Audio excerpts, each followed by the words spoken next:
Hello నమస్తే అండి, welcome to my channel Dhanekula Padma Tulasi. ఈరోజు పచ్చి మామిడికాయతోటి తీయగా పుల్లగా ఉండే మ్యాంగో జామ్ ఎలా చేయాలో చూద్దాం. ముందుగా మామిడికాయలు శుభ్రంగా కడుక్కొని తుడుచుకొని పెట్టుకోవాలి. తర్వాత వాటిని తొక్క తీసేసి వాటిని తురుముకోవాలన్నమాట. తురిమేటప్పుడు మనం కొంచెం పెద్ద కన్నం ఉన్న దాంతో తురుముకుంటే మనకి జామ్లో అవి కొంచెం పెద్దగా కనపడి తినడానికి బాగుంటుంది అనమాట. అలా మనం పచ్చి తురుముకున్నది ఒక బౌల్లోకి తీసుకోవాలి. అంటే మనం ఎంత తురుము ఉంటే అంత బెల్లం కానీ పంచదార కానీ ఏదైనా ఈక్వల్గా వేయాలన్నమాట. నాకు 3 కాయలు కలిపితే ఒక గిన్నె వచ్చిందనమాట. ఆ గిన్నెతోటి నేను వేస్తే అదే గిన్నెలో నేను సగం బెల్లం సగం పంచదార తీసుకున్నాను అనమాట. మనం ఒక ప్యాన్లో ముందుగా మామిడికాయ తురుము వేసి తర్వాత ఈ బెల్లం పంచదార వేసి కొంచెం కలిపి మొత్తం కలిపేటట్టు ఒకసారి కలిసిన తర్వాత అప్పుడు మనం స్టవ్ అంటించుకోవాలన్నమాట. స్టవ్ అంటించుకున్నప్పుడు అది మీడియం ఫ్లేమ్లో పెట్టుకొని చేసుకోవాలి, ఎందుకంటే అది మాడిపోతుంది. ముందు బెల్లం పంచదార కరిగిందాక కొద్దిగా తిప్పుతూ ఉండాలన్నమాట. అలా తిప్పుతుంటే తర్వాత తిప్పి నిదానంగా ఉడుకుతూ ఉంటుంది.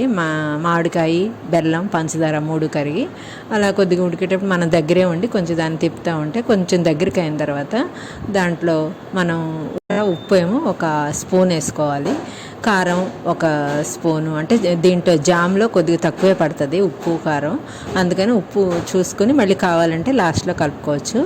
జీలకర్ర పొడి కూడా 1 స్పూన్ వేసుకొని 3 కలిపేసి మనం బాగా మళ్ళీ మామిడికాయలు వేసి అన్నీ కలిపి దగ్గరగా అయ్యి తిప్పుతూ ఉండాలన్నమాట. లేకపోతే అది మాడిపోతూ ఉంటుంది. ఎప్పుడు మంట మీడియం ఫ్లేమ్లోనే పెట్టుకోవాలి.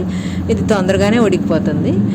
మనం తీగపాకం వచ్చిందాక చూసుకోవాలి. అంటే తీగపాకం అయిన తర్వాత అది అలా ఉడికి దగ్గరికి వచ్చేస్తుంది అనమాట. అప్పుడు లేకపోతే ఇంకా గట్టిగా అయిపోతే బాగోదు. తీగపాకం తర్వాత ఇంకా ఎక్కువ అయితే మటుకు అది గట్టిగా అయిపోతుంది, మనకి తినడానికి బాగోదు అనమాట.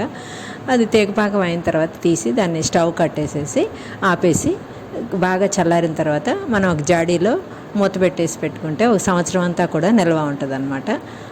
తీగా పుల్లగా ఉండే మ్యాంగో జాము చపాతీ మీద మనం స్ప్రెడ్ చేసి చపాతీ రోల్ చేసిస్తే చిన్నపిల్లలు బాగా ఇష్టంగా తింటారు. దీన్ని మీరు కూడా ట్రై చేసి అది ఎలా ఉందో టేస్ట్ చేసి కామెంట్ చేయండి. ఈ వీడియో నచ్చినట్టయితే లైక్ చేయండి. Thanks for watching my video.